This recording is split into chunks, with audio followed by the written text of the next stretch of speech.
नमस्कार मित्रांनो, सरकारकडून माहिती कशी मिळवायची, आरटीआय अर्ज कसा करायचा आणि माहिती नाकारली तर काय करायचं, आजच्या या व्हिडिओमध्ये आपण पाहणार आहोत. माहितीचा अधिकार अधिनियम 2005. तर आपण गेल्या व्हिडिओमध्ये आपण कलम 1 ते 5 आपण पाहिलेला आहे. तर आज आपण या व्हिडिओमध्ये कलम 6 ते 10 काय आहे, याची स्पष्टता काय आहे, हे आपण आज या व्हिडिओमध्ये पाहणार आहोत. महत्त्वाची कलमे कलम 6 ते 10. व्हिडिओ शेवटपर्यंत नक्की पहा. कलम 6 काय आहे, माहिती मागण्याची पद्धत. कलम 6 नुसार कोणताही भारतीय नागरिक सार्वजनिक माहिती अधिकाऱ्याकडे PIO लेखी किंवा ऑनलाईन अर्ज करून माहिती मागू शकतो. अर्जात कारण सांगणे बंधनकारक नाही, फक्त आवश्यक माहिती स्पष्टपणे लिहावी. RTI ची फी किती आहे, 10 रुपये असते. म्हणजेच माहिती मागणं हा तुमचा मूलभूत हक्क अधिकार आहे. कलम 7 काय आहे, याची माहिती देण्याची वेळ मर्यादा. कलम 7 नुसार PIO ने माहिती देण्याची वेळ मर्यादा ठरवलेली आहे. सामान्य प्रकरणात 30 दिवसात माहिती द्यावी. जीवन व स्वातंत्र्याशी संबंधित प्रकरणात 48 तासात माहिती द्यावी लागते. उशीर झाल्यास अधिकारी दंडास पात्र ठरू शकतो. कलम 8 माहिती नाकारण्याची कारणे. कलम 8 अंतर्गत काही विशिष्ट माहिती देण्यास सूट आहे.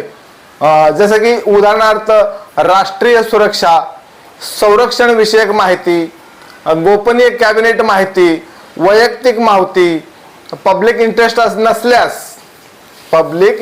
नसल्यास आपण जनहित मोठे असेल तर, पण जर जनहित मोठे असेल तर माहिती द्यावीच लागते.